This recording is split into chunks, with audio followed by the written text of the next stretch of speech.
Bueno, muy bien. Ahí ustedes veían el informe de los 6 meses del presidente Macri. Y ahora vamos a analizar con Hernán Letcher, que es director de Economía Política, ¿sí? Argentina, estos 6 meses. ¿Cómo te va? ¿Cómo estás? Bien, ¿cómo estás? Buenos días.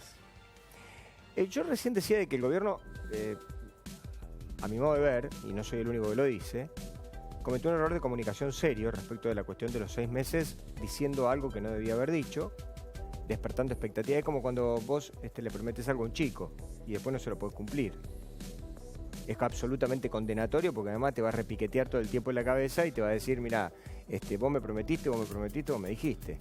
Y en realidad me da la sensación de que con los 6 meses está pasando un poco eso. Nadie sabía de que el gobierno le iba a encontrar soluciones a las medidas que tomó.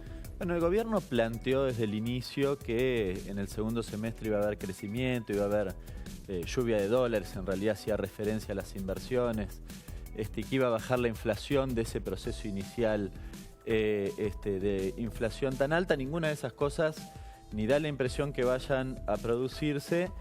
Y además, como vos bien decías, bueno, el propio gobierno, el propio Macri ha sido hoy el que efectivamente ha mencionado que esto no, bueno, cada vez está un poco más lejos, ¿no?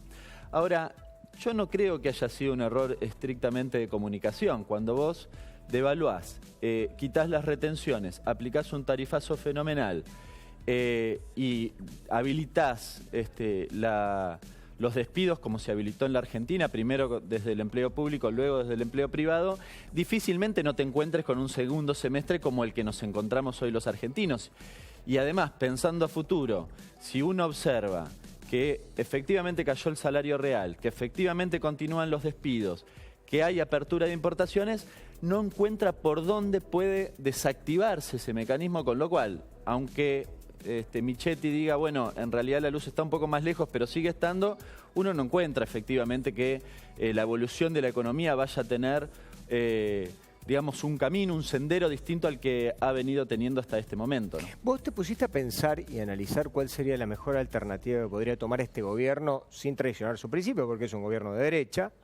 Es decir, a veces yo pienso, y esto no es peyorativo, a veces pienso que el gobierno es un gobierno de derecha vergonzosa, porque no lo admite. Y no tiene nada de malo ser de derecha. No es un pecado ser de derecha. Hay partido de derecha y partido de izquierda. E insisto, no es peyorativo decir que este gobierno es de derecha vergonzosa porque no lo admite. Pero digo, yendo por este camino, ¿vos crees que hay alternativas como para que el gobierno pueda corregir algunas cosas? A mí me parece que el gobierno lo primero que tiene que hacer es decidir si efectivamente quiere que el modelo económico se sustente en la producción o no quiere. Hasta ahora ha mostrado que no quiere, digamos, ha puesto las tasas, por ejemplo, de interés elevadísimas y ha habilitado un negocio financiero que hasta el 10 de diciembre no estaba vigente.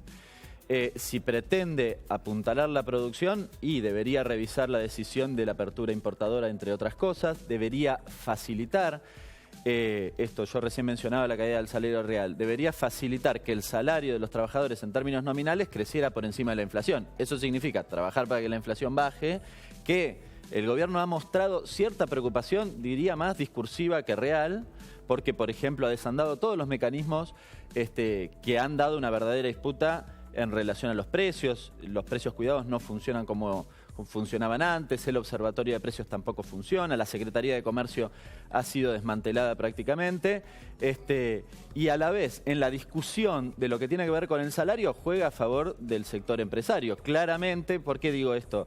En la discusión tripartita, cuando se sienta el Estado, los empleados y los empleadores, bueno, el Estado también puede ayudar a influenciar hacia un lado o hacia el otro. Hasta el 10 de diciembre el gobierno claramente favorecía, y lo decía el propio ministro Tomada, favorecía al sector de los trabajadores.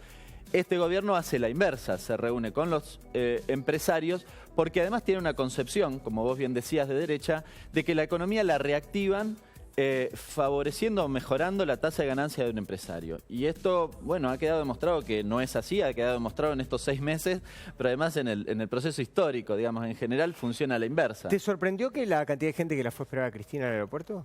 No, para nada. La verdad que ya la otra vez cuando había llegado a Buenos Aires había habido muchísima gente y quizás... A mí, la verdad te lo digo, sí. A mí sí me sorprendió.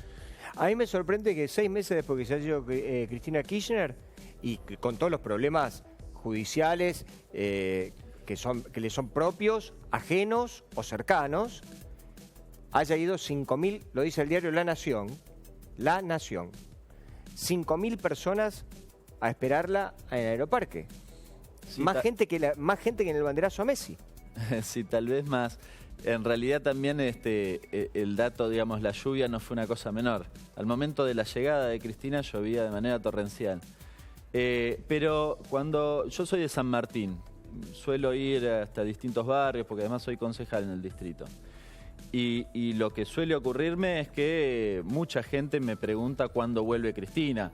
Digamos, reduciendo allí su deseo de volver a la etapa anterior, con lo cual no me sorprende que mucha de esa gente se haya acercado a pesar de las condiciones climáticas, del horario, de que fuera un sábado, etcétera, hasta el aeropuerto, hasta el Aeroparque a recibirla, con muchas ganas además, porque lo que se percibía en la noche de ayer es muchas ganas de que estuviera Cristina acá, ¿no? Y de acompañarla.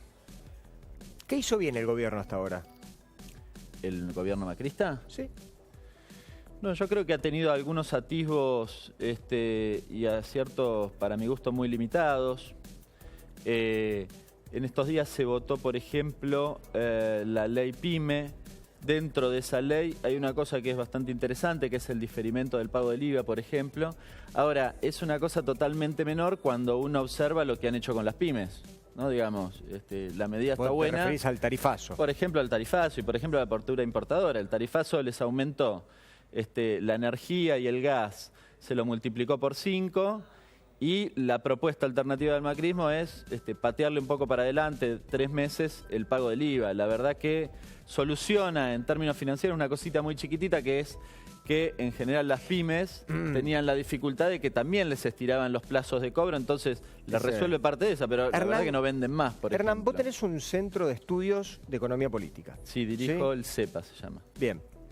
¿No habrá posibilidad de que haya, digamos, una carrera, por ejemplo, para ser ministro y que le enseñen? Porque, ¿sabes? Cuando yo lo escucho a Aranguren, que fue presidente de una compañía multinacional, que dice, estamos aprendiendo sobre la marcha,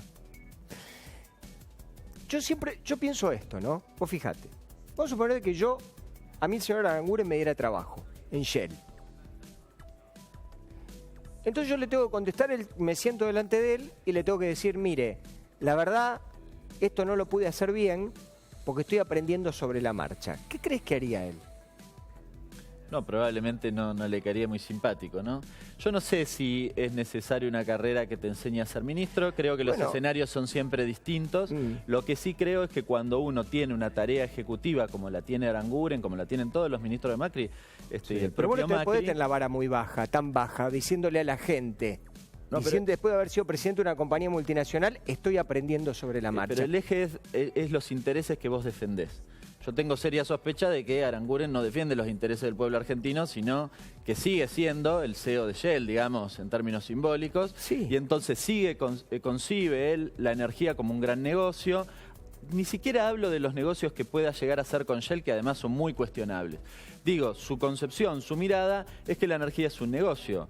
Bueno, en la Argentina, cuando se estatizó nuevamente YPF, hubo un decreto, el 1277, que estableció que la política hidrocarburífera, digamos, significaba para el conjunto de los argentinos un bien de interés público. ¿Esto qué significa? Y bueno, por ejemplo, que los precios no podían estar en cualquier lugar, que había que apuntalar la producción, por lo tanto los precios y la política hidrocarburífera estaba relacionada con eso. Son miradas y concepciones totalmente distintas, pero que reflejan el interés o los intereses que uno defiende. Yo insisto, parece que la mayoría de los ministros de Macri lo que tiene es que defienden intereses que no son los del pueblo argentino.